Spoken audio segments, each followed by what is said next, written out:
La nouveauté, si je puis dire, c'est qu'aujourd'hui à Paris, les États-Unis, l'Ukraine et les Européens se sont retrouvés autour d'une même table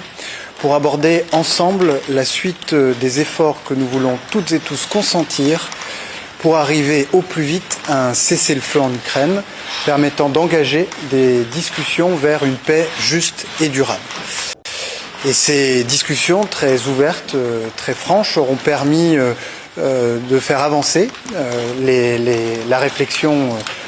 des Européens, celle des Ukrainiens et celle des Américains, qui se sont donné rendez-vous la semaine prochaine à Londres pour poursuivre les échanges sur cette base-là, afin que nous puissions espérer dans les tout prochains temps aboutir à ce cessez-le-feu plein et entier, sans condition, auquel les Ukrainiens ont d'ores et déjà consenti et auquel nous souhaitons que la Russie puisse consentir à son tour. Et puis j'accueillais tout à l'heure le secrétaire d'État américain avec mon collègue britannique et le représentant allemand,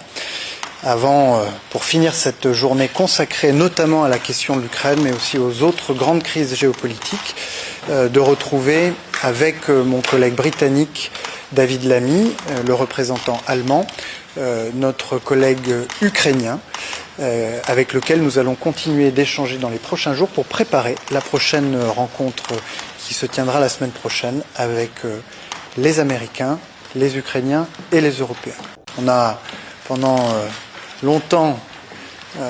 craint que les Européens ne soient pas autour de la table. Eh bien aujourd'hui, c'est à Paris que se sont retrouvés